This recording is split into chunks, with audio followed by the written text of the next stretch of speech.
Breaking news Erravalli farm house లో Jubilee hills ఉప ఎన్నికపై party నేతలతో సమావేశమవుతున్న బీఆర్ఎస్ అధినేత కేసీఆర్ ఎర్రవల్లి ఫామ్ హౌస్ కు చేరుకున్నారు. పార్టీ ముఖ్య నేతలు, మాజీ మంత్రులు, ఎమ్మెల్యేలు, ఎమ్మెల్సీలు చేరుకోవడం జరిగింది.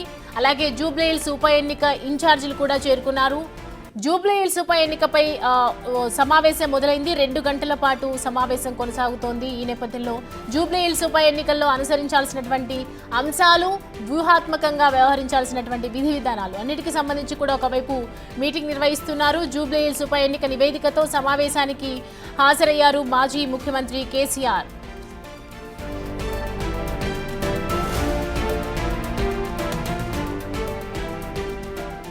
ఈ అంశానికి సంబంధించి పూర్తి డీటెయిల్స్ అందించడానికి మా ప్రతినిధి దుర్గారెడ్డి జాయిన్ అవుతున్నారు.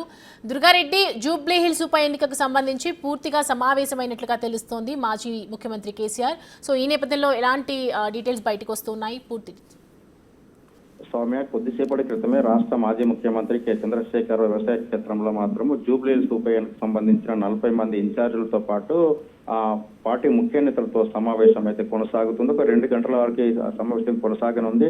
అంటే ఒక జూబ్లీ హిల్స్ ఉప ఎన్నికల్లో డివిజన్ వైజ్ గా ఎవరెవరికి ఏముందని చెప్పి ఒక నివేదిక తయారు తెప్పించుకొని ఆ తర్వాత నివేదిక అనుసరించి అక్కడ వ్యూహాత్మకంగా వ్యవహరించాల్సిన అంశాలు, ఆ తర్వాత 2023లో ఓడిపోయిన పార్టీ ఓటమి, ఆ తర్వాత పార్లమెంట్, అసెంబ్లీ, స్థానిక సంస్థల ఎన్నికల్లో కూడా ముందుకెళ్లే విధి విధానాలతో గతంలో జరిగిన సమావేశాలతో పాటు ఈ రోజు జరుగుతున్న జూబ్లీ హిల్స్ ఉప ఎన్నికపై మాత్రం ఒక పార్టీ ముఖ్య సమావేశంలో కనుక కొన్ని నిర్ణయాలు తీసుకోవాలి. ఒకవేళ ఇతర పార్టీల నుంచి ఎవరైతే జూబ్లీ హిల్స్ ఉప ఎన్నికల్లో మన పార్టీకి చేరే అవకాశాలనే వాళ్ళకి కూడా రప్పించాల్సిన అవసరం ఉంది. గతంలో పార్టీని విడిచి వెళ్లిన వారికి కూడా పార్టీకి రప్పించే ప్రయత్నాలు కొనసాగాలి. ఆ తర్వాత కూడా ఏదేమైనా రాష్ట్రంలో జరుగుతున్న ఉప ఎన్నిక ఖచ్చితంగా జూబ్లీ హిల్స్ ఉప ఎన్నిక గతంలో ఆ పార్టీ మనకు గెలిచింది, ఇప్పుడు కూడా గెలిచి తీరాలని చెప్పి ఒక వ్యూహాత్మకంగా వ్యవహరించాల్సిన విధి విధానాలు, తగు సూచనలు, సలహాలు తీసుకుంటూ వారందరూ కొంత దిశ నిర్దేశం చేయనున్నారు రాష్ట్ర మాజీ ముఖ్యమంత్రి చంద్రశేఖరరావు. తర్వాత ఈ యొక్క సమావేశం అనంతరం అంటే ఇంకా మిగతా కూడా కొంతమంది ఇన్ఛార్జిని పెంచే అవకాశాలనే గతంలోనే ఇప్పుడు కొంతమంది ప్రకటిస్తే అక్కడ తీసుకొచ్చిన నివేదిక, దాంట్లో చేర్పులు, మార్పులు, మిగతావన్నింటిని కూడా కులంకుశంగా పరిశీలించి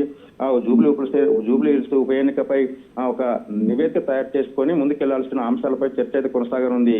సౌమ్య, అయితే మొత్తానికి జూబ్లీ హిల్స్ ఉప ఎన్నికకు సంబంధించి ఒక 40 మంది నేతలను ఇందులో ఇన్వాల్వ్ చేస్తున్నారు అనే విధంగా చెప్తున్నారు. కాబట్టి దీనికి సంబంధించి ముఖ్యమైన నేతలు ఎవరైనా మినిస్టర్స్ అక్కడికి చేరుకొని క్యాంపెయినింగ్ చేసే అవకాశాలు ఉన్నాయా? అంటే వాస్తవం ఇదంతా కూడా ఒక మాజీ ముఖ్యమంత్రి చంద్రశేఖర్, అసలు కేటీఆర్, హరీష్ రావు, ఆ తర్వాత సబితా ఇంద్రారెడ్డి, శ్రీనివాస్ యాదవ్, ఇంత మాజీ మంత్రులతో పాటు మిగతా వీరంతా కూడా అక్కడికి వెళ్ళి ఒక ఉప ఎన్నికపై కూడా నివేదిక తయారు చేసి ఇప్పుడు గతంలో తెప్పించుకున్నారు. ఈ తర్వాత కూడా నామినేషన్ వేసిన తర్వాత కూడా నివేదిక తెప్పించుకున్నారు. కనుక ఖచ్చితంగా అందులో వీరంతా కూడా ఉప ఎన్నిక ప్రచారం చేయాలి, గల్లీ గడపకు వెళ్ళాలి, అక్కడ జరుగుతున్న పరిణామాలు కూడా అప్డేట్ చేయాల్సిన అవసరం ఉంది. ఆ దిశగా కొంత టీంలు కూడా తయారు చేసుకొని ముందుకెళ్ళి వ్యూహాత్మకంగా వ్యవహరించాల్సిన అంశాలు మాత్రం కేసీఆర్ చర్చించే అవకాశాలు ఉన్నాయి. అంటే దాదాపు జరుగుతున్న పరిణామాలు, ఆ తర్వాత దీంతో పాటు రానున్న అంటే 3 సంవత్సరాల తర్వాత అసెంబ్లీ, పార్లమెంటు ఎన్నికలు వస్తున్నాయి కనుక పార్టీలో ఇది ముఖ్యమైన కీలక అంశంగా భావించాల్సి ఉంది. ఉప ఎన్నిక కనుక ఖచ్చితంగా గతంలో బీఆర్ఎస్ గెలిచింది, నేడు కూడా బీఆర్ఎస్ గెలిచి తీరే అవకాశం ఉంది కనుక ఆ దిశగా ముందుకెళ్లాలి. అవసరం అనుకుంటే 1-2 సభలు, సమావేశాలు, కార్నర్ మీటింగులు కూడా పెట్టుకొని రోడ్ షోలు కానీ నిర్వహించాల్సిన అవసరం ఉంది కనుక ఆ దిశగా ముందుకెళ్లాలని చెప్పి మాజీ మంత్రులకు, ఎమ్మెల్యేలకు వీరు కొంత విషయాలు చర్చిస్తున్నట్లయితే తెలుస్తుంది. కేటీఆర్, హరీష్ రావు మాత్రము ప్రముఖంగా అక్కడికి వెళ్లి ఒక నివేదికను తయారు చేసిన తర్వాత కేసీఆర్ సభలు, సమావేశాలు పెట్టే అవకాశం ఉంది.